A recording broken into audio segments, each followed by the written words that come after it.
আলাইকুম, শুভ সন্ধ্যা। আশা করি তোমরা সবাই ভালো আছো। অল্প অল্প ঠান্ডা পড়ছে, কাজেই সামনে তো পরীক্ষা, রাউন্ড দি কর্নার। আশা করি তোমরা সবাই সাবধানতা অবলম্বন করছো, ঠান্ডা লাগাবা না। আর আননেসেসারিলি বাসার বাইরে খুব বেশি ঘুরবা না আশা করছি, কারণ এখন কিন্তু করোনার একটা সেকেন্ড ওয়েভ আমরা রাইজ দেখতে পাচ্ছি। তো যাই হোক, তোমাদের সাথে আমার টপিকটা হচ্ছে যে viva topics in nervous system. তারই অংশ হিসাবে আজকে আমি এটার সেকেন্ড ক্লাসটা নিব।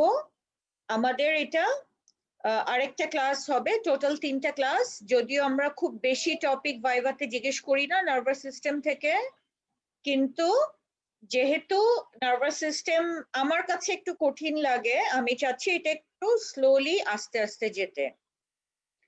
তো গত ক্লাসে আমরা কিছু নার্ভাস সিস্টেমের সিম্পটোম্যাটোলজি এবং নার্ভাস সিস্টেমের মোস্ট ইম্পর্টেন্ট যেটা টপিক আন্ডার গ্রাজুয়েট লেভেলে, স্ট্রোক, সেটা সম্বন্ধে কিছু ডিসকাস করেছিলাম।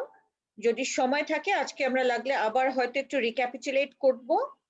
তাহলে আমরা আজকের টপিক অফ ডিসকাশনে চলে যাচ্ছি। আমি এখন একটু স্ক্রিন শেয়ারটা দিচ্ছি।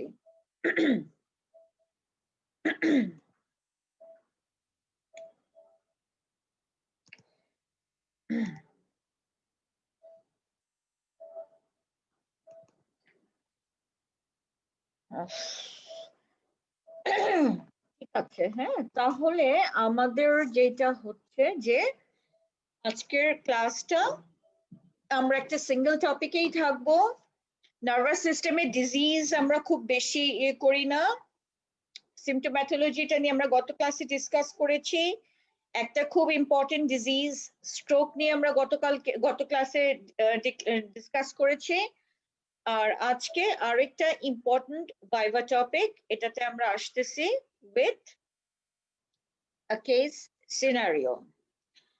তাহলে আমাদের কোয়েশ্চেনটা কি? আমাদের কোয়েশ্চেনটা হচ্ছে যে a 32-year-old man presented with fever and headache for 5 days. On examination, his temperature was 103 degree Fahrenheit. Pulse was 116 beats per minute and blood pressure was 100/70 millimeter mercury. তাহলে কিছু সিম্পটম এবং কিছু বেসিক সাইন। সিম্পটমটা কি? একটা মানুষের জ্বর এবং মাথা ব্যথা আছে, এবং আমরা এক্সামিনেশন করে যে জিনিসগুলো পেলাম, টেম্পারেচার ওয়াজ রেইজড 103, পালস ছিল বেশি, ট্যাকিকার্ডিয়া 116 পার মিনিট, বিপিটা 100/70। এটা আমরা একটা পেশেন্টের যদি বেসলাইন ব্লাড প্রেশার না জানি তাহলে কিন্তু এটাকে হাইপোটেনশন বলা যাবে না। আমরা চেম্বার অনেক রোগী পাই, তারা বলে আমার লো প্রেশার কত, 100/60, 90/60, এগুলো তারা বলে। কিন্তু আমরা যখন হাইপারটেনশন সম্বন্ধে পড়েছিলাম আমরা দেখেছিলাম যে কোনো একটা পার্টিকুলার লেভেল না, কিছু রেঞ্জেস অফ টেম্পারেচার থাকে, হ্যাঁ, অপটিমাল, তারপরে নর্মাল, হাই, এসব। তো সেই ক্ষেত্রে আমরা যদি একটা রোগী জানি যে এই পেশেন্টটার নর্মালি প্রেশার থাকে 120/80, তার ক্ষেত্রে আমরা এটা হাইপোটেনশন বলবো। বাট এটা যদি তার প্রাথমিক, আমরা প্রথমে এটা বলবো না হাইপোটেনশন। হাইপোটেনশন বলতে গেলে আমাদেরকে আরো কিছু জিনিস বলতে হবে, আমি সেটাতে আসছি। তো এইখানে আমরা দেখলাম যে রোগীটার জ্বর আছে, এবং জ্বর থাকলে সাধারণত কি হয়, ট্যাকিকার্ডিয়া থাকে, পালস রেইজড থাকে। এক্সেপশনস হচ্ছে এন্টারিক ফিভার এবং ডেঙ্গি ফিভার। সেখানে আমরা যেই পরিমাণ টেম্পারেচার রেইজ থাকে সেই পরিমাণ পালস বেশি পাই না, এবং সেই কথাটাকে বলা হয় রিলেটিভ ব্র্যাডিকার্ডিয়া। ব্র্যাডিকার্ডিয়া মানে less than 60 beats per minute. এইখানে ফিভারের সঙ্গে এটা ট্রু ব্র্যাডিকার্ডিয়া হবে না, 60-র নিচে যাবে না। কিন্তু আমরা জানি যে every 1 degree centigrade rise in temperature is associated with raised pulse by 10 beats per minute. সেই হিসাবে তার যত বেশি ট্যাকিকার্ডিয়া থাকার কথা সেই পরিমাণ ট্যাকিকার্ডিয়া যদি না থাকে, ধরো টেম্পারেচার 102 কিন্তু পালস হচ্ছে 80 বা 82 বা 90, সেটাকে আমরা বলি রিলেটিভ ব্র্যাডিকার্ডিয়া। রিলেটিভ ব্র্যাডিকার্ডিয়া পেলে আমাদের মাথায় দুইটা চিন্তা করতে হবে, একটা হচ্ছে এন্টেরিক ফিভার, একটা হচ্ছে ডেঙ্গি ফিভার। এটা গেল আমার এই পয়েন্ট, ফার্স্ট পয়েন্ট। এবং সেকেন্ড পয়েন্ট, এটা এই প্রবলেমের সঙ্গে রিলেটেড না, তারপরও একটু জানার জন্য বলছি। এই যে বিপি 100/70, তুমি যদি বলতে চাও যে এটা হাইপোটেনশন, তাহলে তোমাকে অ্যাসোসিয়েটেড আরো কিছু ফিচার্স থাকতে হবে। যেমন হাইপোটেনশন হলে সাধারণত কি হয়, হাইপোটেনশন যদি প্যাথোলজিক্যাল হয় সেই ক্ষেত্রে ট্যাকিকার্ডিয়া থাকবে এবং পালস ভলিউমটা থাকবে লো ভলিউম পালস, এবং পেশেন্টের, যেই পেশেন্ট অ্যাম্বুলেন্ট হাঁটতে পারে, হাঁটাচলা করতে পারে, তার পশ্চারাল ড্রপ থাকবে। আর পেশেন্টের আমরা যেটাকে বলি ফিফথ ভাইটাল সাইন, তাহলে ভাইটাল সাইন্স গুলো আমরা যখন পেশেন্ট এক্সামিন করি, pulse, blood pressure, heart, lung, fifth vital sign হচ্ছে ইউরিন আউটপুট। তার মানে শুধু ব্লাড প্রেশার এরকম পেলেই আমরা বলে দিব না যে পেশেন্টের হাইপোটেনশন, সাথে যদি পেশেন্টের ট্যাকিকার্ডিয়া থাকে, লো ভলিউম পালস থাকে, পশ্চারাল ড্রপ থাকে এবং যদি ইউরিন আউটপুট লো থাকে, সেই ক্ষেত্রে আমরা বলতে পারবো যে এটা হাইপোটেনশন, যদি তার প্রিভিয়াস ব্লাড প্রেশার রেকর্ড আমরা না জানি। ঠিক আছে, আমরা এখন আমাদের প্রবলেমে ফিরে আসতেছি। একটা 32-year-old ম্যান এবং তার এই জিনিস, এতটুকু দিয়ে কিন্তু কোনো কিছু বোঝা যাচ্ছে না, কিন্তু কারণ আমি প্রবলেমে আর কোনো ক্লু দেই নাই। তাহলে আমরা আমাদের লাস্ট ক্লাসের রিক্যাপিচুলেশন অনুযায়ী যদি যাই, ফিভার অ্যান্ড হেডেকের কয়েকটা কজ বলা হয়েছিল। ফিভার অ্যান্ড হেডেকের কজ গুলোর মধ্যে বলা হয়েছিল, তার মধ্যে কিছু ছিল তোমার নন সিরিয়াস কজ এবং কিছু ছিল সিরিয়াস কজ। সিরিয়াস কজ মানে যেগুলো তুমি মিস করলে which may be life threatening for the patient। তাহলে common causes of fever with headache, ঘরে ঘরে যেটা হয় ফ্লু বা ইনফ্লুয়েঞ্জা। বেশিরভাগ রোগীরই দেখা যায় যে আমাদের যে কমন যখন জ্বর হয়, জ্বরের সঙ্গে আমরা অনেকেই মাথা ব্যথা ফিল করি। তারপরে আরেকটা কারণ হচ্ছে তোমার সাইনোসাইটিস, ইনফ্লামেশন বা ইনফেকশন অফ দি সাইনাসেস, এটাতে ফিভার উইথ হেডেক থাকতে পারে। আর একটা হতে পারে তোমার, একটা বললাম ইনফ্লুয়েঞ্জা, আরেকটা বললাম সাইনোসাইটিস, আরেকটা হচ্ছে ডেঙ্গি ফিভার। ডেঙ্গি ফিভারে সাধারণত রোগীর জ্বরের সাথে মাথা ব্যথা, চোখ ব্যথা, রেট্রো অরবিটাল পেইন, চোখের পিছনে ব্যথা এবং মাজা ব্যথা বা কোমর ব্যথা এবং সর্বশরীর ব্যথা, স্পেসিফিক্যালি দি মাসেলস। চিকেনগুনিয়াতে যেমন জয়েন্ট গুলো বেশি ব্যথা করে, ডেঙ্গিতে মাসেলস গুলো বেশি ব্যথা করে। আর একটা হতে পারে এন্টারিক ফিভার। এন্টারিক ফিভারেও কিন্তু ফিভার অ্যান্ড হেডেক থাকতে পারে। ঠিক আছে, this are the less serious causes of fever with headache. তার মানে এইরকম এতটুকু হিস্ট্রি পেলে আমাদের মাথায় এই সব জিনিসগুলো ঘুরবে যে কি কি কারণে হতে পারে। So it can be influenza, it can be dengue, it can be enteric fever, or it could be sinusitis. History থেকে আমরা ওই জিনিসগুলো এলুসিডেট করতে পারবো। আচ্ছা, এবার আমরা আসি serious causes. Serious causes of fever with হেডেকের মধ্যে আমাদেরকে চিন্তা করতে হবে infections of the nervous system. Nervous সিস্টেমের ইনফেকশন, যেমন মেনিনজাইটিস, এনকেফালাইটিস, ব্রেইন অ্যাবসেস, তারপরে হচ্ছে তোমার ম্যালেরিয়া মানে সেরিব্রাল ম্যালেরিয়া। অনেকগুলো কজ আছে কিন্তু আমি কমন কারণগুলো বলছি। ঠিক আছে, তাহলে মেনিনজাইটিস, এনকেফালাইটিস, ব্রেইন অ্যাবসেস আর হচ্ছে তোমার সেরিব্রাল ম্যালেরিয়া, এই জিনিসগুলো মাথায় রাখতে হবে। আর মেনিনজাইটিস, আচ্ছা ঠিক আছে, ওটা আমি পরে আসতেছি। এই যে কজগুলো বললাম, meningitis, encephalitis, cerebral malaria, brain abscess, এগুলার মধ্যে আমাদের জন্য কমন, আমাদের দেশের প্রেক্ষিতে কমন একটা জিনিস হচ্ছে তোমার মেনিনজাইটিস। হ্যালো, শোনা যাচ্ছে?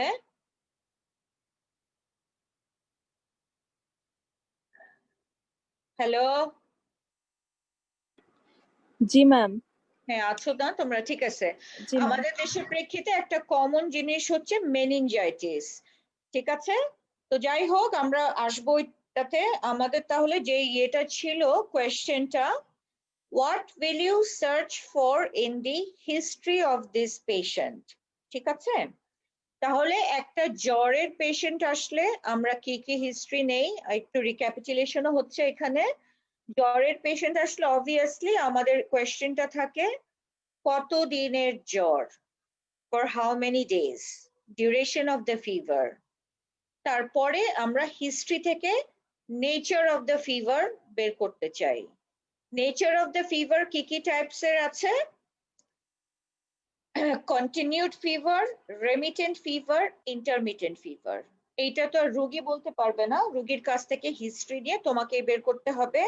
তারপরে আমরা কি জিজ্ঞেস করব রোগীকে, যে ওনার ফিভারের প্যাটার্নটা কিরকম, ওনার কি 24 ঘন্টাই জ্বর থাকে নাকি দিনের কিছু সময় জ্বর থাকে বাকি সময়টা টেম্পারেচার নর্মাল থাকে।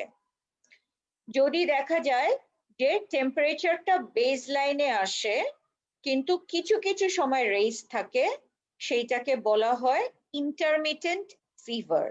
এবং ইন্টারমিটেন্ট ফিভার ক্ষেত্রে আমাদেরকে তাহলে পিক জানতে হবে, যে ফিভারের সারাদিনে পিক কয়টা, সিঙ্গেল পিক না ডাবল পিক, এবং এই পিকটা কোন সময় হয়, দুপুরে হয়, রাতে হয় না দিনের বেলা হয়। তারপরে গেল আমাদের যদি ফিভারটা থাকে যে সারাদিনই থাকে, 24 ঘন্টায় জ্বর থাকে, 24 ঘন্টায় কখনোই তার টেম্পারেচারটা নর্মালি আসে না, তখন আমাদের সামনে দুইটা পসিবিলিটি, একটা হচ্ছে কন্টিনিউড ফিভার আর একটা হচ্ছে রেমিটেন্ট ফিভার।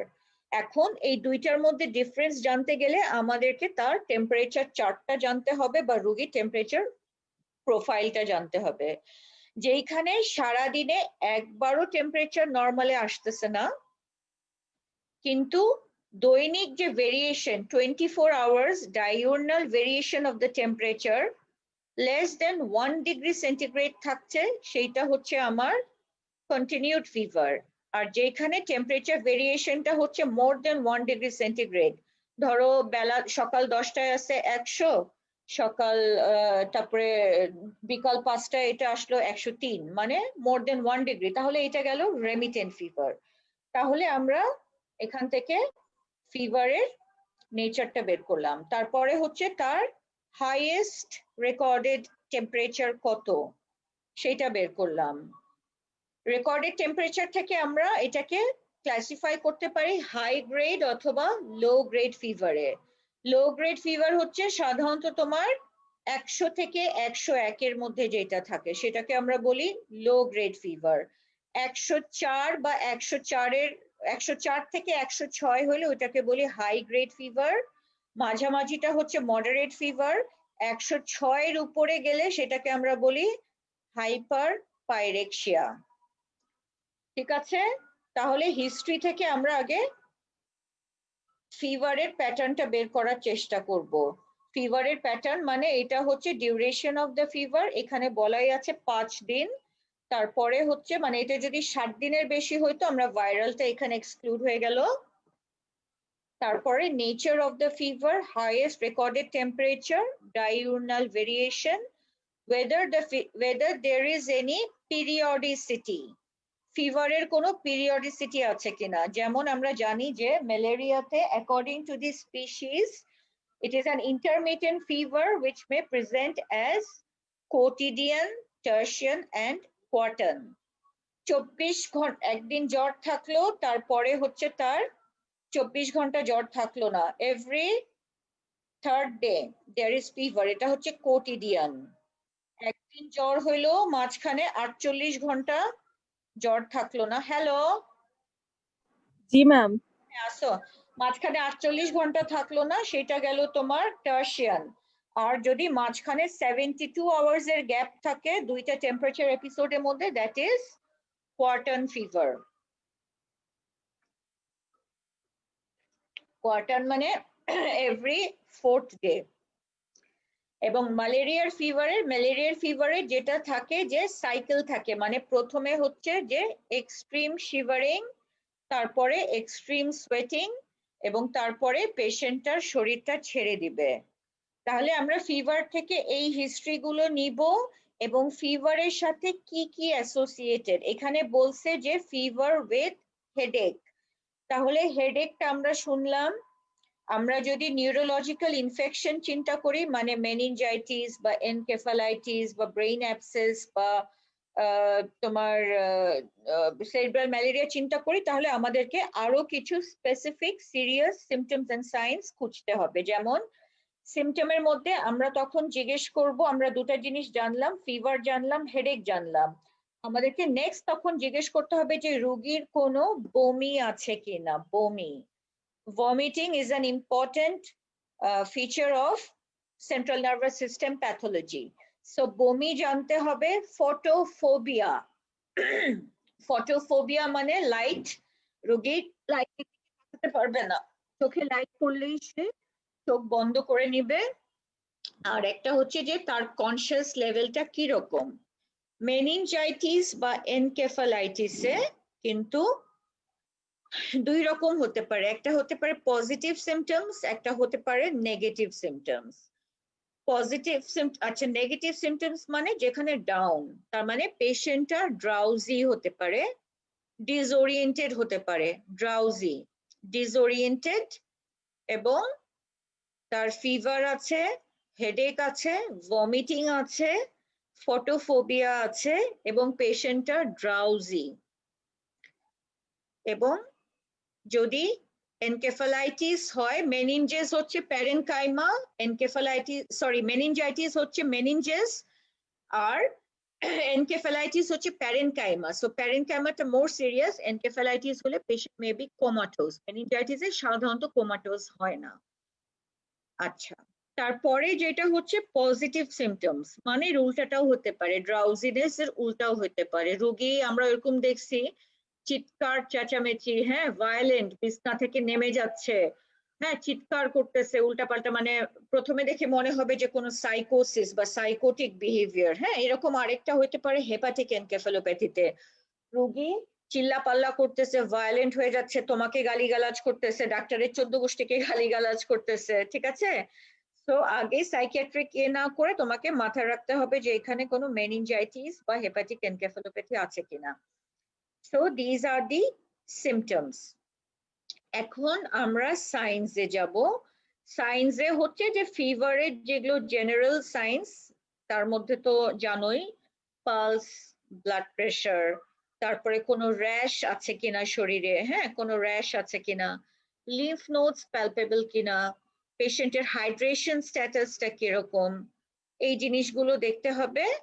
ফিজিক্যাল ফাইন্ডিংস এর মধ্যে স্পেসিফিক্যালি তাহলে আমরা যদি সিরিয়াস কিছু চিন্তা করি, সিরিয়াস বলতে মেনিনজাইটিস, এনকেফালাইটিস, সেরিব্রাল ম্যালেরিয়া এবং ব্রেইন অ্যাবসেস। ও আরেকটা সিমটম থাকতে পারে পেশেন্টের কনভালশন বা সিজারও থাকতে পারে, সিজার। ওকে, সো ফিজিক্যাল ফাইন্ডিংস এর মধ্যে আমরা স্পেসিফিক্যালি তাহলে কি করব, সাইন্স অফ মেনিনজিজম খুঁজবো। সাইন্স অফ মেনিনজিজম, সাইন্স অফ মেনিনজিজম তোমার ব্রেইন ইনফেকশন ছাড়াও নন ইনফেক্টিভ একটা কজে হইতে পারে, সেটাকে বলা হয় সাব অ্যারাকনয়েড হেমোরেজ। তাহলে সাইন্স অফ মেনিনজিজম কি, neck rigidity,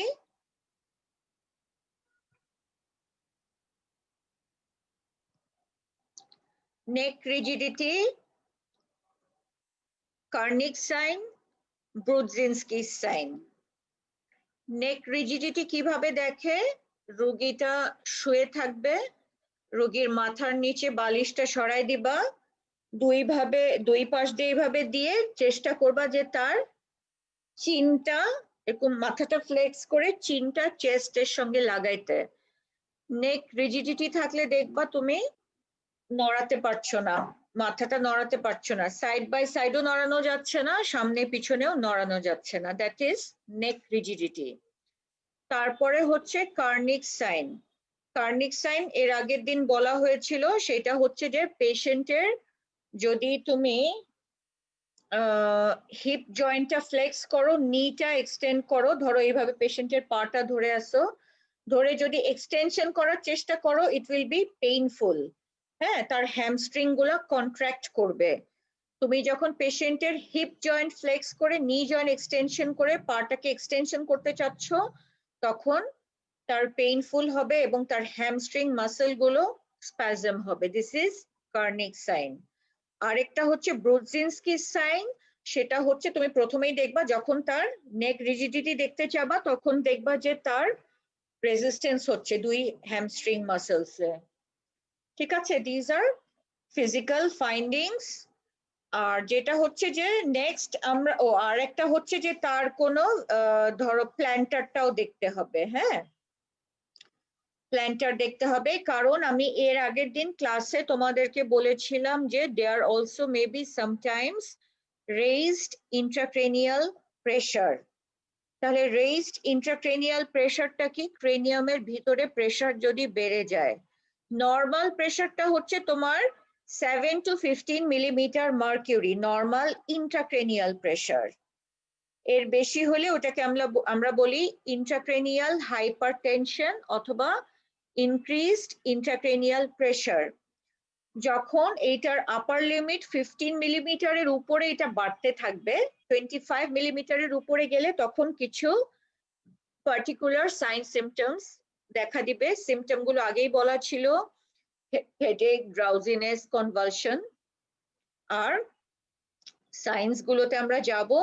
causes of raised intracranial pressure এর মধ্যে আমাদের যেগুলা ইনফেকশাস কজ আমরা বলছি, এগুলাতে রেইজড ইন্ট্রাক্রেনিয়াল প্রেশার থাকতে পারে। এইটা ছাড়াও নন ইনফেকশাস কজ, যেমন আমি আবারও বলছি ইনফেকশাস কজ বলতে মেনিনজাইটিস, এনকেফালাইটিস, ব্রেইন অ্যাবসেস এবং আরেকটা যেন কি বললাম, ব্রেইন অ্যাবসেস এবং সেরিব্রাল ম্যালেরিয়া। ঠিক আছে, এইটা ছাড়াও তোমার যদি ইন্ট্রাক্রেনিয়াল স্পেস অকুপাইং লিশন হয়, যেমন ইন্ট্রাসেরিব্রাল হেমোরেজ অথবা ব্রেইন টিউমার, এইসব কারণে, বা যদি সিএসএফ এর ফ্লো ব্লক থাকে, এইসব কারণেও রেইজ ইন্ট্রাক্রেনিয়াল প্রেশার থাকতে পারে। এবং এখানে যে নার্ভাস সিস্টেম ইনফেকশন গুলো বলা হয়েছে, এখানেও এগুলোর জন্য রেইজ ইন্ট্রাক্রেনিয়াল প্রেশার থাকতে পারে।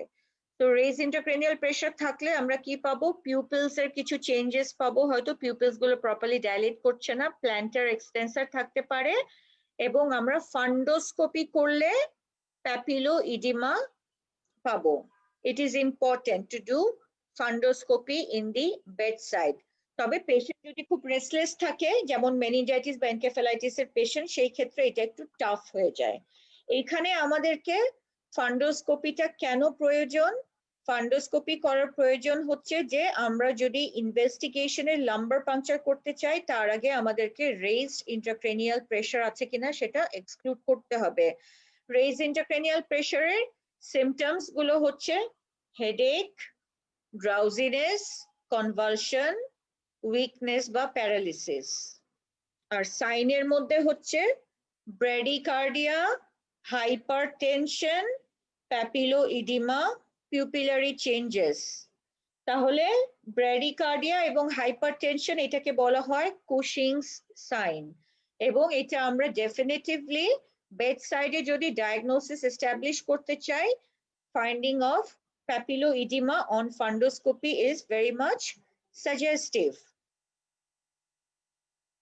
তারপরে ডিফারেন্সিয়াল ডায়াগনোসিস, এটা অলরেডি বলা হয়ে গেছে। ডিফারেন্সিয়াল ডায়াগনোসিস মানে ফিভার এন্ড হেডেক, আমি শুরুতেই বলছি। শুধু যদি এতটুকু দিয়ে যাও তাহলে এইটা কোয়েশ্চেনটাতে আমাদের যে সিরিয়াস এবং নন সিরিয়াস দুইটা কজই চলে আসবে। ঠিক আছে, তবে সাধারণত তোমার সাইনোসাইটিস বা ওগুলো নিয়ে তো রোগী ভর্তি হয় না। আমরা আরেকটু সিনিস্টার কিছু কখন চিন্তা করব? যখন আমাদের শুধু ফিভার এন্ড হেডেক ছাড়া আরো কিছু নিউরোলজিক্যাল সিমটমস, যেমন ভমিটিং, ফটোফোবিয়া অথবা অল্টার্ড মেন্টেশন। অল্টার্ড মেন্টেশনটা নেগেটিভ হতে পারে, মানে ড্রাউজিনেস, অথবা পজিটিভ হতে পারে, মানে সাইকোসিস বা এক্সাইটেবিলিটি। আর তার সাথে ইম্পর্টেন্ট সাইন হচ্ছে features of meningism, neck rigidity, Carnegie's and Brudzinski's. Next হচ্ছে how will you proceed to manage this patient. যখন একটা কোয়েশ্চেন জিজ্ঞেস করা হয় যে ম্যানেজমেন্ট, তখন আমাদের আসে যে ইনভেস্টিগেশনস এন্ড ট্রিটমেন্ট। তাহলে ইনভেস্টিগেশনস এর মধ্যে আমাদের আসতেছে যে আমরা কি কি করব। একটা জ্বরের পেশেন্টের একটা সিবিসি করব, কমপ্লিট ব্লাড কাউন্ট করব, এবং একটা সিআরপি করতে পারি। আর হচ্ছে যে এই পেশেন্টের ক্ষেত্রে যদি আমরা মেনিনজাইটিস বা অন্য কিছু চিন্তা করি, সেই ক্ষেত্রে আমাদেরকে অবশ্যই একটা লাম্বার পাংচার করতে হবে, লাম্বার পাংচার। এবং আমরা লাম্বার পাংচার করার আগে অবশ্যই পেশেন্টের রেইজড ইন্ট্রাক্রেনিয়াল প্রেশার আছে কিনা সেটা এক্সক্লুড করতে হবে। তার একটা ওয়ে হচ্ছে ফান্ডোস্কোপি। যদি ফান্ডোস্কোপিটা পসিবল না হয়, সেই ক্ষেত্রে নেক্সট অপশনটা হচ্ছে CT scan of brain. CT scan of ব্রেইনে রেইজ ইন্টারক্রেনিয়াল প্রেশার আমরা বুঝবো মিড লাইন শিফট দেখে। এটা এর আগের দিনও বলেছিলাম, আমাদের যে দুইটা লোব আছে ব্রেইনে, তার মাঝখানে যে সালকাসটা আছে, মিড লাইন শিফট হলে সালকাসটা মাঝখানে থাকবে না, শিফট করবে, একদিকে মুভ করবে। যদি রেইজ ইন্টারক্রেনিয়াল প্রেশার থাকে, তখন তোমার লাম্বার পাংচারটা হচ্ছে কন্ট্রা ইন্ডিকেটেড। রেইজ ইন্টারক্রেনিয়াল প্রেশারটা কমাতে হবে এবং তখন তোমাকে এম্পায়ারিক্যালি ট্রিটমেন্ট দিতে হবে। কেন কন্ট্রা ইন্ডিকেটেড? কারণ তুমি যখন সুইটা ঢুকাবা, তার যখন সিএসএফ ফ্লুইড বের হবে, ইট উইল কজ ডিকম্প্রেশন, এবং ডিকম্প্রেশনের কারণে তার herniation of the cerebellar tonsil along with the medulla, এটা নিচে নেমে যাবে, এবং মেডুলাতে যে আমাদের ভেসোমোটর সেন্টার এবং তোমার রেসপিরেটরি সেন্টার গুলো আছে, সেগুলো কম্প্রেস হয়ে পেশেন্ট মারাও যেতে পারে। সেই জন্য তুমি এলপি করার আগে অবশ্যই প্রিকশনস গুলো নিতে হবে। তারপরে তোমার যেটা হচ্ছে management will be according to the cause. আমরা এইখান থেকে আমাদের যেটা বলেছিলাম যে ইম্পর্টেন্ট টপিক অফ ডিসকাশন হচ্ছে মেনিনজাইটিস, আমরা মেনিনজাইটিসে চলে যাব। তার আগে আমি জানতে চাচ্ছি এখন পর্যন্ত যতটুকু বলা হয়েছে এর উপরে কোনো কোয়েশ্চেন্স আছে কিনা।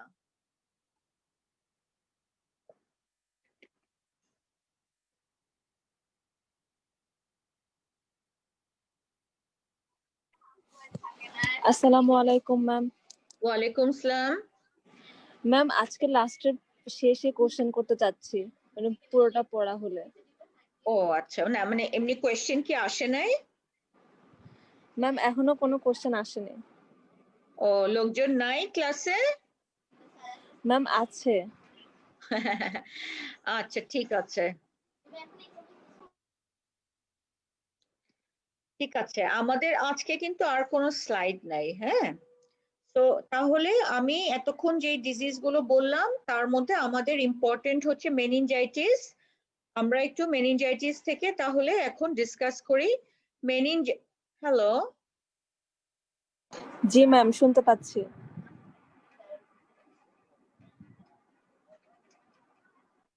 শোনা যাচ্ছে তো না? ঠিক আছে। জি ম্যাম। মেনিনজাইটিস মানে কি হচ্ছে inflammation of the brain, inflammation of the meninges, আর এনকেফালাইটিস হচ্ছে inflammation of the brain parenchyma. আর যেটা হচ্ছে যে তোমার মেনিনগো এনকেফালাইটিস হচ্ছে যেখানে both inflammation of the meninges as well as inflammation of the parenchyma side by side হচ্ছে। আমরা ভাইভাতে মেনিনজাইটিস থেকে কোয়েশ্চেন করে থাকি। তাহলে what are the causes of meningitis বা causes of inflammation of the meninges? এখানে আমরা এটাকে দুই ভাগে ভাগ করতে পারি। একটা হচ্ছে ইনফেকশাস কজ, আর একটা হচ্ছে নন ইনফেকশাস। আমাদের মধ্যে অনেকেরই একটা ধারণা থাকে যে মেনিনজাইটিস মানে হয়তো ইনফেকশন, বাট এটা অনেক সময় নন ইনফেক্টিভ কিছু কজেও হতে পারে। আমি নন ইনফেক্টিভ কজটাকে আগে একটু বলে নেই, তারপরে আমাদের যেটা মেইন টপিক ইনফেক্টিভ মেনিনজাইটিস সেটা নিয়ে ডিসকাস করব। নন ইনফেক্টিভ মেনিনজাইটিস এর আরেকটা নাম হচ্ছে স্টেরাইল মেনিনজাইটিস। এটা হতে পারে ম্যালিগনেন্সিতে বা কিছু ইনফ্ল্যামেটরি ডিসঅর্ডারে, যেমন এসএলই, সিস্টেমিক লুপাস এরিথেমাটোসাস। আরেকটা ডিজিজ আছে সার্কয়েডোসিস বা সার্কয়েড। আর malignancy. Some cancers may cause non-infective meningitis. তার মধ্যে যেমন ধরো ব্রেস্ট ক্যান্সার, হেমাটোলজিক্যাল যে ম্যালিগনেন্সি গুলো, লিউকেমিয়া, লিম্ফোমা, আবার ব্রঙ্কিয়াল বা লাং ক্যান্সার, ঠিক আছে? তাহলে মেনিনজাইটিস এর কজের মধ্যে আছে ইনফেক্টিভ অথবা ইনফেকশাস এবং নন ইনফেকশাস। নন ইনফেকশাস মেনিনজাইটিস এর আরেকটা নাম হচ্ছে স্টেরাইল মেনিনজাইটিস। এটা কিছু ক্যান্সারে হয়, কিছু রিউমাটোলজিক্যাল বা ইনফ্ল্যামেটরি ডিজিজে হয়। ইনফ্ল্যামেটরি ডিজিজের মধ্যে দুইটা এসএলই এবং সার্কয়েড, এবং ম্যালিগনেন্সির মধ্যে লাং, ব্রেস্ট এবং হেমাটোলজিক্যাল ম্যালিগনেন্সি মে কজ নন ইনফেক্টিভ। এবং এগুলোতে কিন্তু রেকারেন্ট হয়, বারবার হতে পারে। এবার আসো কমনলি আমাদের হচ্ছে যে ইনফেক্টিভ মেনিনজাইটিস, এইটা আবার হতে পারে ব্যাকটেরিয়া, ভাইরাস, প্যারাসাইট এবং ফাঙ্গাস দিয়ে, ঠিক আছে? ব্যাকটেরিয়া, ভাইরাস, প্যারাসাইট এবং ফাঙ্গাই। এবারও আমি লেস কমন গুলা বা লেস ইম্পর্টেন্ট গুলো আগে বলতেছি। ফাঙ্গাসের মধ্যে যেমন হচ্ছে ক্যান্ডিডা, প্যারাসাইটের মধ্যে হচ্ছে amoebiasis can cause a type of meningitis. তারপরে হচ্ছে ভাইরাস, ভাইরাসের মধ্যে এন্টারোভাইরাস, সবগুলাই তোমরা যখন কিছু কিছু ভাইরাল ডিজিজ পড়বা দেখবা যে প্রত্যেকটারই কমপ্লিকেশনের মধ্যে মেনিনজাইটিস বা এনকেফালাইটিস আসে, যেমন mumps, influenza, herpes simplex, herpes zoster, varicella zoster, Epstein Barr virus, HIV, ঠিক আছে? এগুলোতে যে কোনো viral infection can cause meningitis. এবং ভাইরাল মেনিনজাইটিসটা ইউজুয়ালি কিন্তু হয় বিনাইন এবং সেলফ লিমিটিং। বেশিরভাগ ক্ষেত্রেই দেখা যায় যে কোনো স্পেসিফিক থেরাপি যেমন অ্যান্টিভাইরাল বা ওগুলো দেওয়া লাগে না, কিন্তু এনকেফালাইটিসে কিন্তু দেওয়া লাগে, ঠিক আছে? তাহলে যেটা হচ্ছে যে ভাইরাল এর মধ্যে বললাম যে এনি ভাইরাস ক্যান কজ, যেমন enterovirus, mumps, influenza, herpes, HIV এসব। এবং এইখানে ডিজিজটা মাইল্ড হয়, সেলফ লিমিটিং হয় unless there is associated encephalitis. Self limiting মানে এখানে ইউজুয়ালি আলাদা করে ট্রিটমেন্ট দেওয়া লাগে না। এখন আমাদের আসল যেটা ব্যাকটেরিয়াল মেনিনজাইটিস, হ্যাঁ, তাহলে মেনিনজাইটিস হতে পারে ব্যাকটেরিয়াল অথবা আমাদের প্রেক্ষাপটে কমন আরেকটা কি টিউবারকুলার মেনিনজাইটিস। টিউবারকুলোসিসও তো ব্যাকটেরিয়া দিয়েই হচ্ছে, কিন্তু যখন আমি ব্যাকটেরিয়াল মেনিনজাইটিস বলতেছি আমি যেটা আমাদের কনভেনশনাল যে ব্যাকটেরিয়া ওটার কথা বলছি। আর tubercular meningitis হচ্ছে আরেকটা entity that is also caused by an acid fast bacillus called Mycobacterium tuberculosis। ওটা আমরা পরবর্তীতে আলাদাভাবে বলবো। তাহলে কোন কোন ব্যাকটেরিয়া মেনিনজাইটিস করে কমনলি, এইটা আবার এজ গ্রুপ অনুযায়ী আছে। অ্যাডাল্টদের ক্ষেত্রে কমনেস্ট কজ হচ্ছে নাইসেরিয়া মেনিনজাইটিডিস অথবা মেনিঙ্গোককাস। আর আরেকটা কমন কারণ হচ্ছে যে নিউমোককাস, মানে মেনিঙ্গোককাস এবং নিউমোককাস, মানে নাইসেরিয়া মেনিনজাইটিস আর স্ট্রেপ্টোককাস নিউমোনি হচ্ছে কমনেস্ট কজ। আর আরেকটু লেস কমন হচ্ছে যেমন তোমার লিস্টেরিয়া, স্ট্যাফাইলোককাস, হেমোফাইলাস ইনফ্লুয়েঞ্জি এগুলো। স্ট্যাফাইলোককাস অরিয়াস হচ্ছে এমন একটা ব্যাকটেরিয়া যেটা সফট টিস্যুতে থাকে। তো এইটা যেসব পেশেন্টদের স্কাল ফ্র্যাকচার হয় রোড অ্যাক্সিডেন্টে বা ইয়েতে, তাদের ক্ষেত্রে এটা বেশি দেখা যায়। যাই হোক, ওটা ইম্পর্টেন্ট না। ইম্পর্টেন্ট হচ্ছে যে মেনিঙ্গোককাস এবং নিউমোককাস হচ্ছে important bacterial causes in the adult. কিন্তু বাচ্চাদের ক্ষেত্রে দেখা যায় যে হেমোফাইলাস ইনফ্লুয়েঞ্জি, তারপরে গ্রাম নেগেটিভ, এগুলো হচ্ছে ইম্পর্টেন্ট কজেস, ঠিক আছে? তারপরে এগুলো অলরেডি মোটামুটি ডিসকাশন হয়ে গেছে যে ব্যাকটেরিয়াল মেনিনজাইটিস হলে পেশেন্টটার সিমটম কি হবে, সাইন কি হবে, এগুলো আমি প্রথমেই বলে দিয়েছি। তাহলে সিমটম কি হবে, ফিভার থাকবে, হেডেক থাকবে, ফটোফোবিয়া, অল্টার্ড মেন্টেশন, ভমিটিং এগুলো থাকতে পারে, তার সঙ্গে নেক রিজিডিটি থাকবে। আর হচ্ছে যে আমরা কিছু সায়েন্স পাবো এবং এখানে ম্যানেজমেন্ট আমরা কিভাবে করব, একটা সিবিসি করব। সিবিসি থেকে আমরা কি এক্সপেক্ট করতেছি, নিউট্রোফিলিক লিউকোসাইটোসিস আশা করতেছি এবং ওইটার সাথে ইএসআরটা আমরা অবশ্যই রেইজড আশা করতেছি এবং এখানে আমাদেরকে ডায়াগনোসিসে হেল্প করবে লাম্বার পাংচার। এখন আসো যে what are the CSF findings in bacterial meningitis.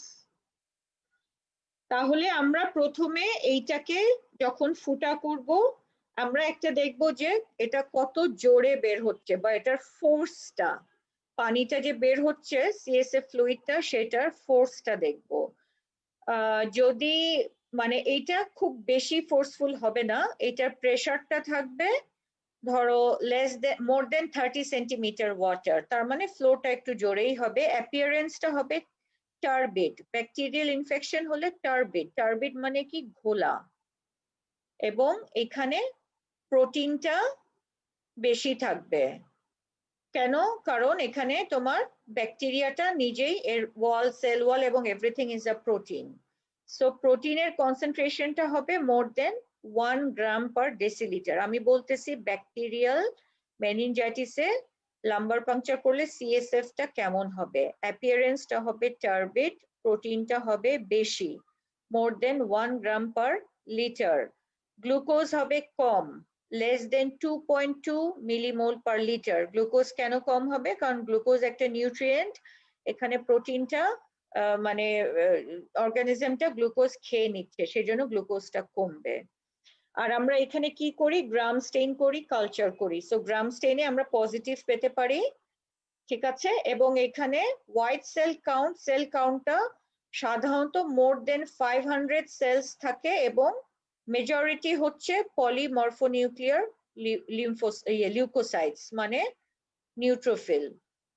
তাহলে ব্যাকটেরিয়াল মেনিনজাইটিসে এটা হবে টার্বিড, protein will be raised, glucose will be decreased, gram stain will be positive in 60 to 90% of cases, cell count will be raised more than 500 এবং তার মধ্যে 90% হবে তোমার neutrophil. আর viral হইলে কেমন হবে? ভাইরাল মেনিনজাইটিসের ক্ষেত্রে চেহারাটা ক্লিয়ার হবে, সেল কাউন্ট মানে প্রোটিন হবে লেস দেন 1, গ্লুকোজটা এখানে কমবে না, এটা নর্মাল থাকবে, তারপরে গ্রাম স্টেইন করলে কিছু পাওয়া যাবে না, আর এখানে তোমার সেল কাউন্ট থাকবে লেস দেন 1000, এখানে মেইনলি থাকবে মোনোসাইট যদি ভাইরাল মেনিনজাইটিস হয়, ঠিক আছে। আর যদি টিউবারকুলার মেনিনজাইটিস হয় তাহলে কিভাবে হবে? ওইটা দেখতে এইটা ক্লিয়ার থাকবে, কিন্তু তুমি যদি কিছুক্ষণ এটাকে দাঁড় করায় রাখো তখন দেখবা যে একটা স্পাইডার ওয়েবের মতো মানে মাকড়সার জালের মতো একটা ফাইন্ডিং হচ্ছে, ঠিক আছে। মানে কিছুক্ষণ যদি স্ট্যান্ড করতে দাও তাহলে দেখবা যে এটার একটা মাকড়সার জালের মতো একটা ক্লটের মতো অ্যাপিয়ারেন্স চলে আসতেছে, বাট আদারওয়াইজ কালারটা হবে ক্লিয়ার। আর হচ্ছে যে এইখানে তোমার মেইনলি সেল কাউন্টটা হবে লিম্ফোসাইট, ঠিক আছে। এখানে সেল কাউন্টটা হবে তোমার মেইনলি লিম্ফোসাইট। একটা কোয়েশ্চেন আসে যে টিউবারকুলার মেনিনজাইটিস আর এর মধ্যে ডিফারেন্স কি কি। তাহলে আমরা যদি জিজ্ঞেস করি যে ক্লিনিক্যালি টিউবারকুলার মেনিনজাইটিস আর ব্যাকটেরিয়াল মেনিনজাইটিস এর মধ্যে ডিফারেন্সিয়েট করা যায় কিনা, এটা হচ্ছে যে হ্যাঁ ডিফারেন্স করা যায়। সাধারণত ব্যাকটেরিয়াল মেনিনজাইটিস বা যেটার নাম হচ্ছে পায়োজেনিক মেনিনজাইটিস, এখানে দেখা যায় যে ইউজুয়ালি তার একটা অ্যাকিউট অনসেট থাকে, শর্ট হিস্ট্রি, এবং এখানে হাই গ্রেড সুইঙ্গিং টেম্পারেচার থাকে, পেশেন্টটা মোর টক্সিক থাকে, তার নিউরোলজিক্যাল সিমটমস গুলো আরো বেশি থাকে। কিন্তু তোমার টিউবারকুলার মেনিনজাইটিসে দেখা যায় যে usually the onset is gradual, হ্যাঁ অনসেট ইজ ইউজুয়ালি গ্র্যাজুয়াল, ফিভারটা এখানে লো গ্রেড থাকে এবং পেশেন্টের মেন্টেশন ইউজুয়ালি অতটা খারাপ থাকে না, এবং এখানে পেশেন্টের অন্য জায়গায় টিউবারকুলার ফোকাস পেতে পারো, যেমন চেস্ট এক্সরেতে ফিচার্স অফ পালমোনারি টিউবারকুলোসিস থাকতে পারে।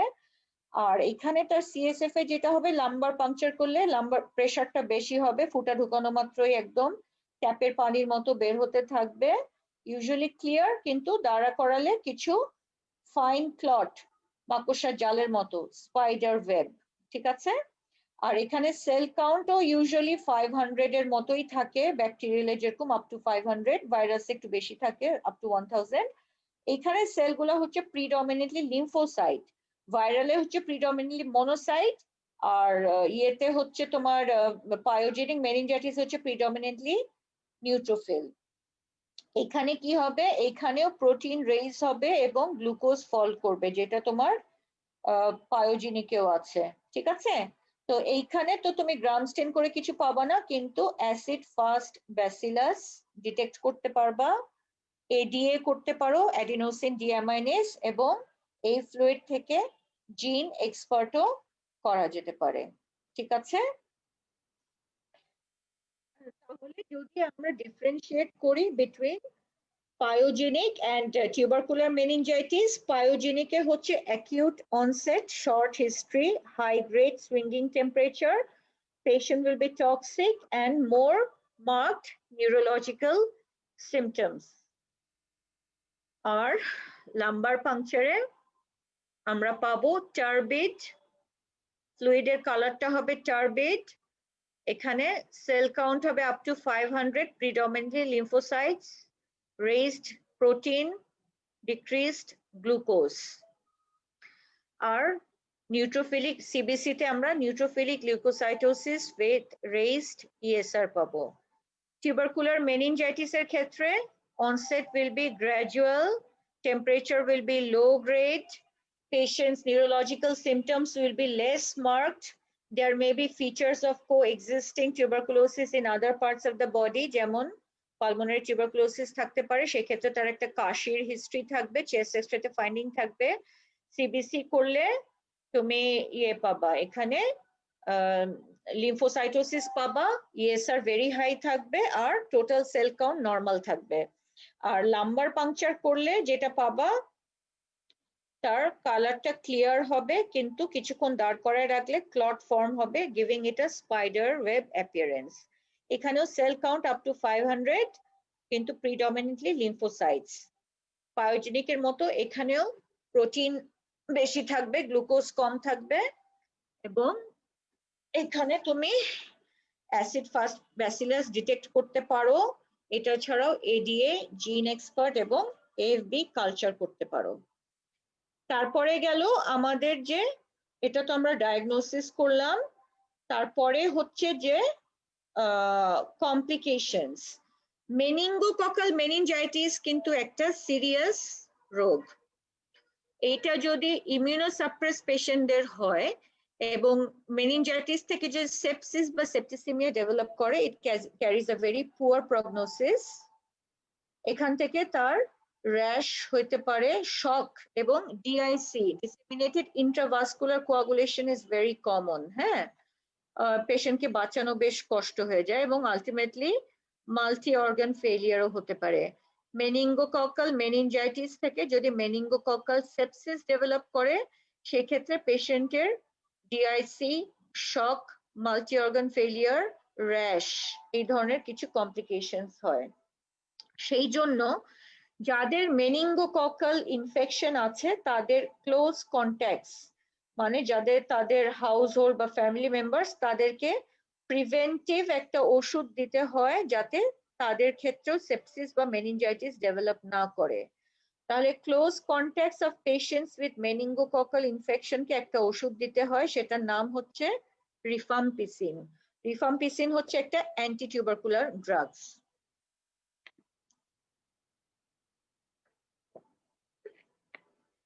ঠিক আছে, তারপরে আমাদের হচ্ছে যে ট্রিটমেন্ট। আমরা এইসব ইনভেস্টিগেশন না আসা পর্যন্ত এম্পায়ারিক্যাল ট্রিটমেন্ট দিব, তারপরে দিব according to the culture. Conventionally আমরা যেটা দিয়ে থাকি বেডসাইডে, সেফালোস্পোরিন দিয়ে থাকি, Any high powered cephalosporin can be given. Ceftriaxone can be given. এইখানে ceftriaxone ডোজটা হচ্ছে 4 গ্রাম ডেইলি, মানে 2 গ্রাম 12 আওয়ারলি। তারপরে যেই সব ক্ষেত্রে আমাদের সন্দেহ আছে যে তোমার পেনিসিলিন রেজিস্ট্যান্স আছে, বিকজ এই সেফালোস্পোরিন গুলো কিন্তু পেনিসিলিন গ্রুপেরই, সেই ক্ষেত্রে আমরা ভ্যানকোমাইসিন অ্যাড করে দেই। ঠিক আছে, তাহলে drug of treatment of choice হচ্ছে সেফালোস্পোরিন, সেটা সেফট্রাইক্সোন হইতে পারে, সেফোট্যাক্সিম হইতে পারে, সেফিক্সিম হইতে পারে, সরি সেফিক্সিম না, সেফোট্যাক্সিম হতে পারে।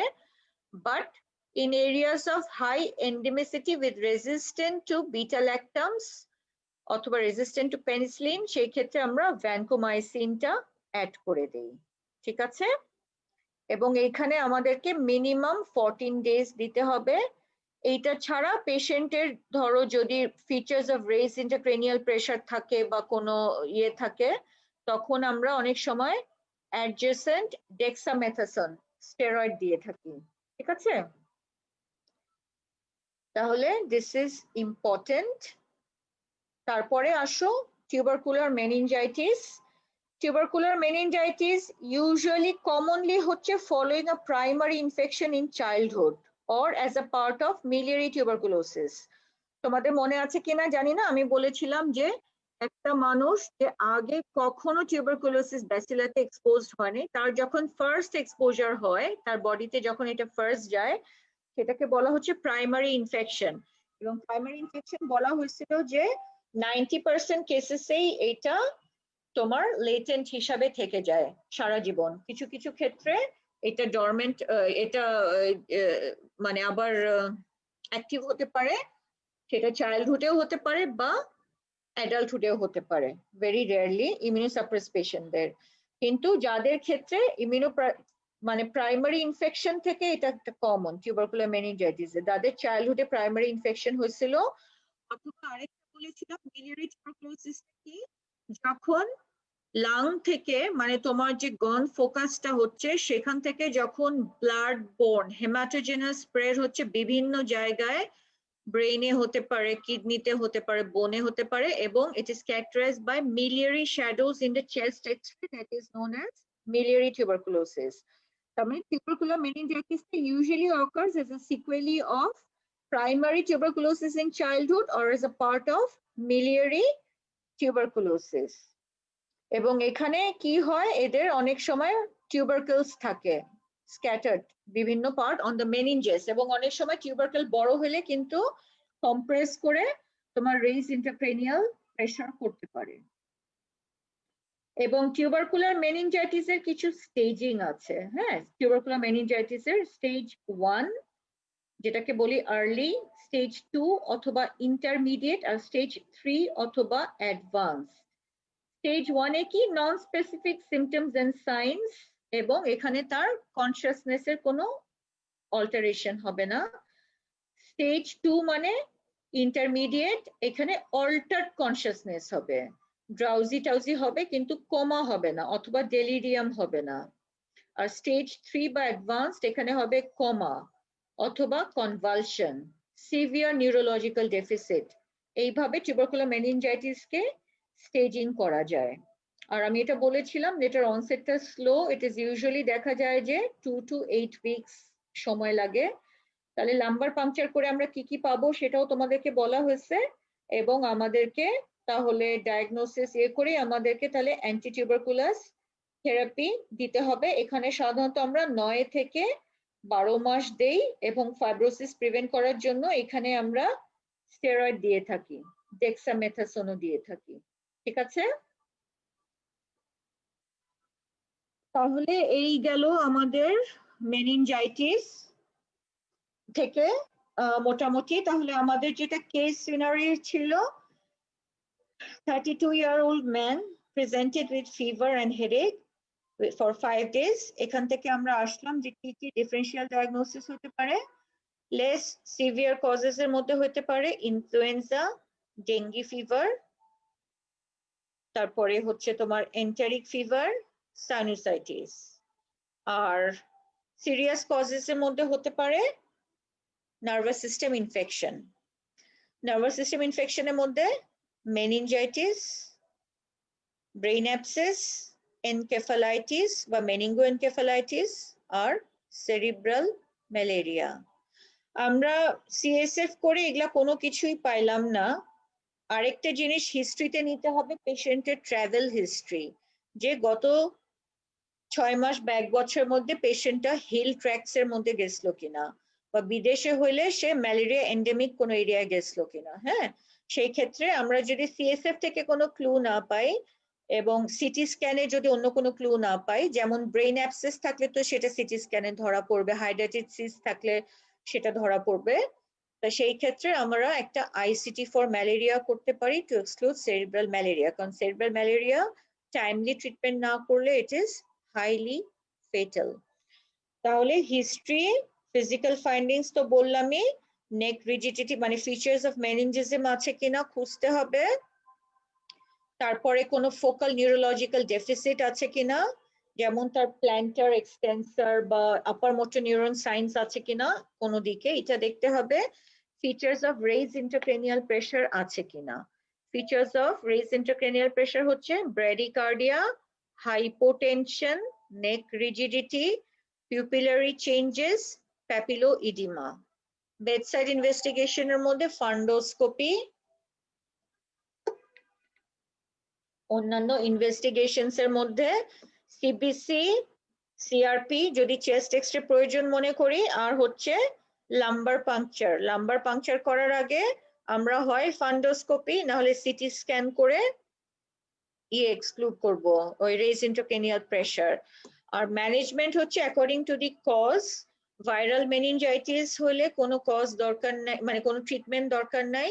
ব্যাকটেরিয়াল মেনিনজাইটিস হলে আমরা সেফালোস্পোরিন এন্ড ভ্যানকোমাইসিন দিব, আর হচ্ছে যে মাঝে মাঝে আমরা স্টেরয়েড দিতে পারি। আর টিউবারকুলাস মেনিনজাইটিস হলে তো আমরা অ্যান্টি টিউবারকুলার ড্রাগস এখানে দিব।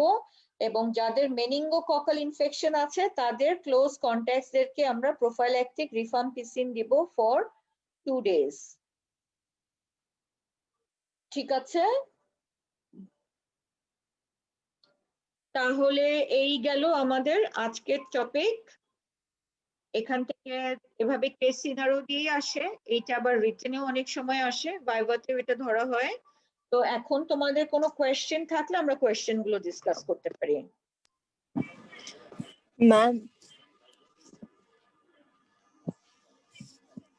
ম্যাম শুনতে পাচ্ছেন?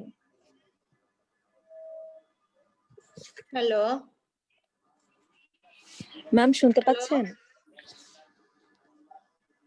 হ্যালো, জি ম্যাম শুনতে পাচ্ছি। হ্যাঁ হ্যাঁ বলো।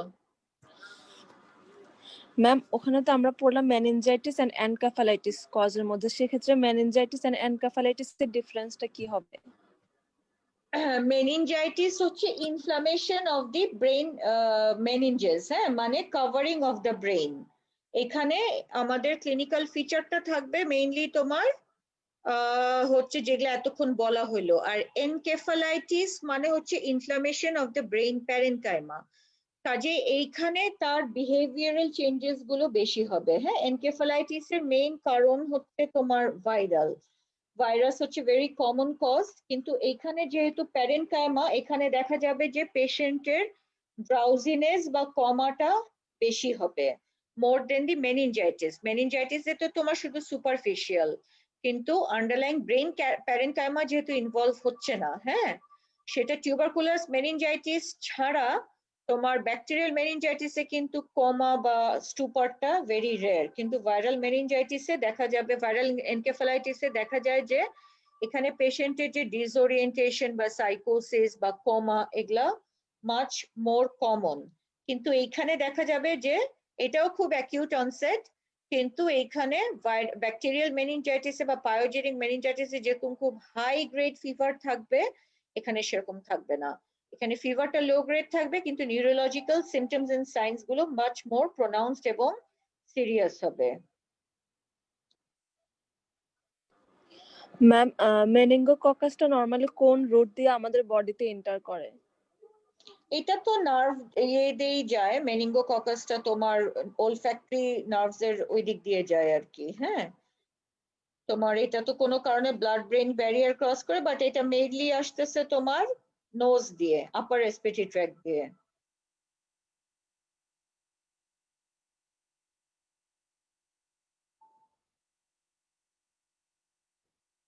ম্যাম যেটা হচ্ছে গিয়ে পটস ডিজিজ, সেক্ষেত্রে আমরা হচ্ছে যদি রিফ্লেক্স দেখি তাহলে রিফ্লেক্স গুলি কেমন পাবো? পটস ডিজিজ, জি ম্যাম। পটস ডিজিজ তো হচ্ছে তোমার বোন টিবি। হ্যাঁ, এটা কমনলি হয় স্পাইনে। এইখানে তোমার যেহেতু এটা স্পাইনাল কর্ডে হচ্ছে, এটা দুই রকম ভাবেই প্রেজেন্ট করতে পারে, বাট কমনলি আমরা এখানে লোয়ার মোটর নিউরনের সাইন্স গুলো পাই। এর আগের দিন লোয়ার মোটর নিউরনের বলা হয়েছিল, আশা করি মনে আছে। লোয়ার মোটনে কি হবে? ফ্ল্যাসিড প্যারাপ্যারেসিস। হ্যাঁ, এখানে পটস মানে হচ্ছে স্পাইন টিবি। স্পাইন টিবি থেকে এটা তো বনে হচ্ছে, কিন্তু আলটিমেটলি এটা ওখানে কি থাকে, মানে স্পাইনাল কর্ডকেও যদি ইনভলভ করে, তখন এটা it will cause lower motor neuron type of paralysis characterized by flaccid paraparesis, মানে both lower limbs involved, paraparesis, flaccid type, there may be muscle wasting and fasciculation, এবং লোয়ার মোটরে কি হয়, deep tendon reflexes will be lost এবং plantar will be equivocal. Ma'am meningitis থেকে পরে কি complication হিসেবে কারোর ডেথ হতে পারে কিনা? কি হইতে পারে কিনা? ম্যাম ডেথ হয় নাকি যদি কারো মেনিনজাইটিস হয়ে থাকে? জি ডেথ? ম্যাম। জি ম্যাম। হ্যাঁ, অবশ্যই হতে পারে। ট্রিটমেন্ট না করলে তো অবশ্যই হতে পারে, বিশেষ করে মেনিঙ্গোককাল মেনিনজাইটিস থেকে যদি সেপসিস হয়ে যায়। আর টিউবারকুলার মেনিনজাইটিস তুমি যদি ট্রিটমেন্ট না করো, তাহলে তো অবশ্যই ডেথ হতে পারে। বাট বেশিরভাগ ক্ষেত্রেই দেখা যায় যে ভালো রেসপন্স করে। হ্যাঁ, রেসপন্সটা কম করে এনকেফালাইটিস, কারণ এনকেফালাইটিসের সাসপিশনটা একটু কম। আর এটা তো আমরা জানি যে দুনিয়াতে ভাইরাসের করা একটু বেশি ডিফিকাল্ট। হ্যাঁ, তো আমাদের স্পেসিফিক অ্যান্টিভাইরাল আছে, আমরা অ্যাসাইক্লোভির দিয়ে থাকি এনকেফালাইটিসে। কিন্তু অনেক সময় দেখা যায় যে আমরা হয়তো এটা মিস করি বা প্রথমে চিন্তা করি না, বা যদি দিতে ডিলে হয়ে যায়, আমরা সাধারণত কি করি, ইউজুয়ালি আইডিয়ালি হচ্ছে যে পেশেন্টের এলপি না আসা পর্যন্ত, এরকম যদি নিউরোলজিক্যাল ফিভার এবং নিউরোলজিক্যাল নিয়ে আসে, ফিচার্স অফ মেনিনজাইটিস বা এনকেফালাইটিস নিয়ে আসে, আমরা একই ধারে একটা ককটেল দিয়ে দেই, তোমার অ্যান্টিব্যাকটেরিয়াল, অ্যান্টিভাইরাল, এবং রোগীর যদি কনভালশন বগলো থাকে একটা স্টেরয়েডও দিয়ে দিই। So it is better to sometimes give antiviral at the onset. কারণ অনেক সময় আমাদের যদি সাসপিশন না থাকে, বা ধরো লাম্বার পাংচার করে রিপোর্ট আসতে আসতে যদি 3-4 দিন দেরি হয়, আমাদের অ্যান্টিভাইরাল দিতে দেরি হলে অনেক সময় দেখা যায় যে ইট কজেস সাম সিরিয়াসনেস। এনকেফালাইটিসের ক্ষেত্রে বলতেছি, কিন্তু মেনিনজাইটিসের ক্ষেত্রে না। ভাইরাল মেনিনজাইটিসটা অত সিরিয়াস কিছু না, বাট এনকেফালাইটিস মেবি।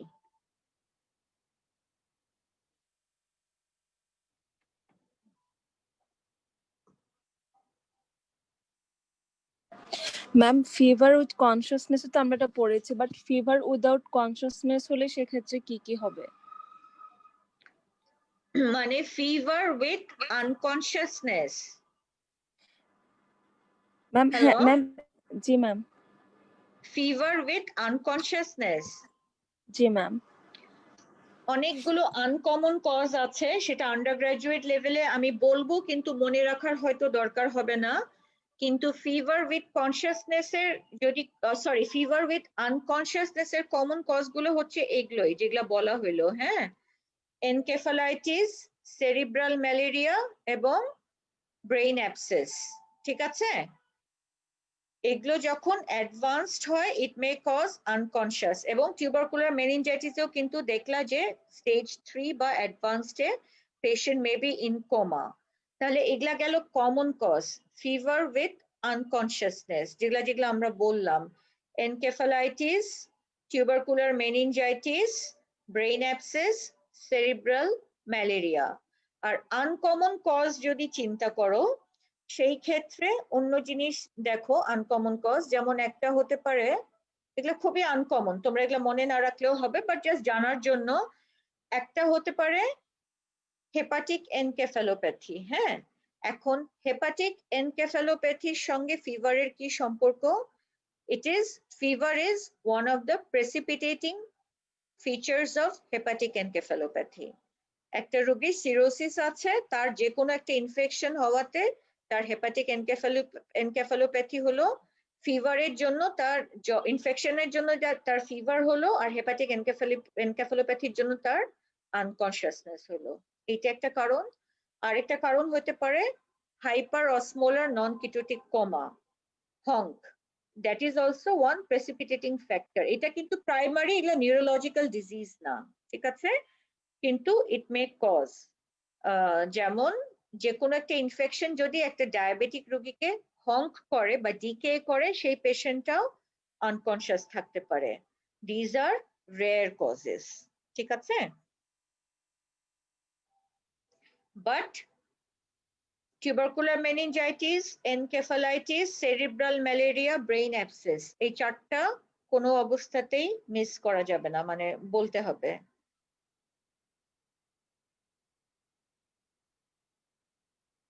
আরেকটা আনকমন কজ হচ্ছে পন্টাইন হেমোরেজ।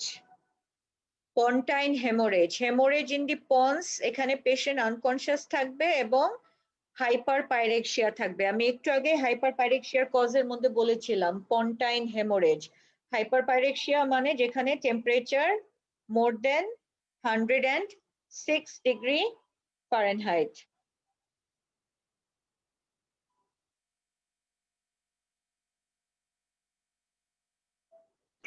জি ম্যাম। ম্যাম, যদি কারো ব্রেন স্টেম এনকেফালাইটিস হয় সেক্ষেত্রে ট্রিটমেন্ট হিসেবে কি দিব? এখানে ট্রিটমেন্ট হবে সাপোর্টিভ এন্ড সিম্পটোম্যাটিক। হ্যাঁ, আমাদের তো বলেছিলাম যে এনকেফালাইটিস এর ট্রিটমেন্ট, স্পেসিফিক ট্রিটমেন্ট হচ্ছে অ্যান্টিভাইরাল, এবং এইসব ক্ষেত্রে আমরা স্টেরয়েড দিয়ে থাকি।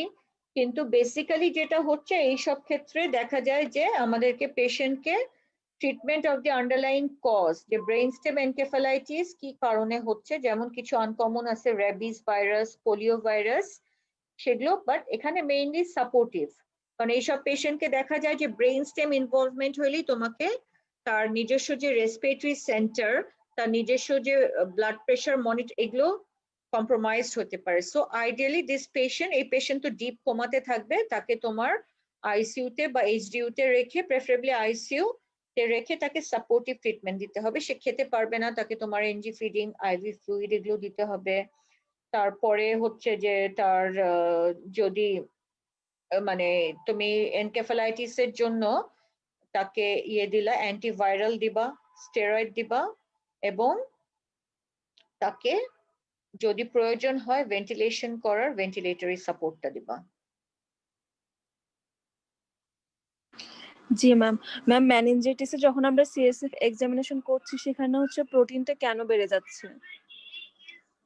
প্রোটিন বাড়তেছে ব্যাকটেরিয়াল মেনিনজাইটিসে বা টিউবারকুলার মেনিনজাইটিসে, কারণ হচ্ছে যে এই যে অর্গানিজম গুলো, মেনিঙ্গোককাস বা নিউমোককাস বা মাইকোব্যাকটেরিয়াম টিউবারকুলোসিস, এরা তো এদের সেল ওয়াল গুলা তৈরি হচ্ছে প্রোটিন দিয়ে, ঠিক আছে। এখানে তো ওই অর্গানিজম গুলো থাকতেছে এবং এদের যে সেল ওয়াল প্রোটিন, সেটার কারণেই আমরা প্রোটিন লেভেলটা এখানে রেইজ পাচ্ছি, কারণ এরাই প্রোটিন, এদের বডিটাই হচ্ছে প্রোটিন দিয়ে। আর এরা যে ওখানে নিউট্রিশন খেয়ে নিচ্ছে, এই কারণে গ্লুকোজটাকে কম পাচ্ছি। জি ম্যাম। ম্যাম, সাইন অফ প্যাপিলোডামা হিসেবে কি কি পাবো? সাইন অফ প্যাপিলোইডিমা হিসাবে আমরা ওই যে বললাম পালসটা কম পাবো, মানে sign of papilloedema, sign of raised intracranial pressure হবে কোয়েশ্চেনটা। হ্যাঁ, প্যাপিলোইডিমা তো প্যাপিলোইডিমাই, ওটা নিজেই একটা সাইন। প্যাপিলোইডিমা তো কোনো ডিজিজ না। প্যাপিলোইডিমা occurs due to raised intracranial pressure এবং stage 4 of hypertensive retinopathy হিসাবে প্যাপিলোইডিমা হতে পারে। তাহলে কোয়েশ্চেনটা হবে sign of raised intracranial pressure, তার মধ্যে হচ্ছে ব্র্যাডিকার্ডিয়া, হাইপারটেনশন এবং প্যাপিলোইডিমা, এগুলো হচ্ছে কমন সাইন্স। এটা ছাড়াও আমরা অনেক সময় পেশেন্টের যদি প্যারালিসিস থাকে আমরা features of upper motor neuron লিশনস পেতে পারি অ্যাকর্ডিং টু দি কজ। ধরো ইন্ট্রাসেরিব্রাল হেমোরেজ হয়েছে মানে স্ট্রোক, বা কোনো তার টিউমার হয়েছে, ব্রেইন টিউমার, সেই এক জায়গায় প্যারালিসিস করে দিছে। হ্যাঁ, এখানে তো এটা হচ্ছে ব্রেইনের মধ্যে মানে ব্রেইন প্যারেনকাইমাতে, তো ব্রেইনে থাকতেছে তোমার আপার মোটর নিউরন। তো সেই ক্ষেত্রে আমরা এক সাইডে তার যেই সাইডে হচ্ছে তার অপোজিট সাইডে features of upper motor neuron lesion গুলো পাবো, যেটা হচ্ছে তোমার spastic paralysis, exaggerated deep tendon reflexes with or without clonus এবং plantar extensor। এগুলা গেল তোমার this may be present as a finding of raised intracranial pressure। কিন্তু specific signs of raised intracranial pressure হচ্ছে bradycardia, hypertension, pupillary constriction, pupillary তোমার light দিলেও properly dilate করবে না বা খুব স্লো ডাইলেট করবে, আর হচ্ছে যে তোমার প্যাপিলোইডিমা।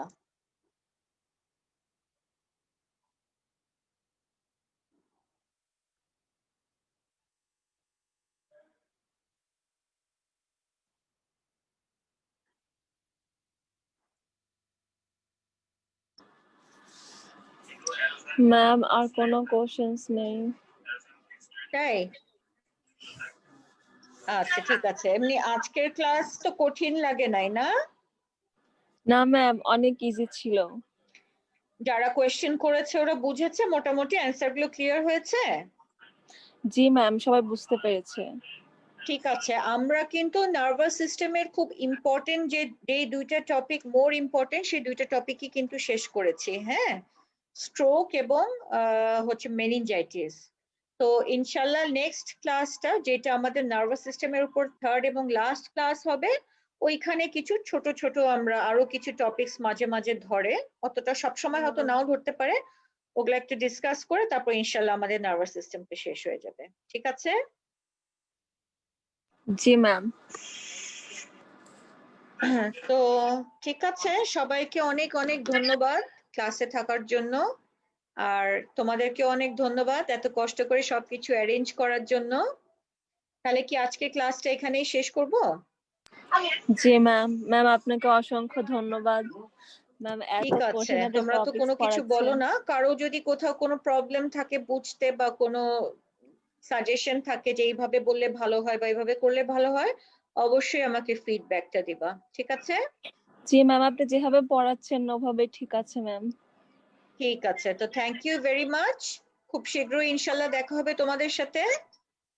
তাহলে আল্লাহ হাফেজ সবাইকে, সবাই ভালো থাকো, সুস্থ থাকো, সাবধান থাকো। আল্লাহ হাফেজ। ম্যাম আসসালামু আলাইকুম। ওয়ালাইকুম।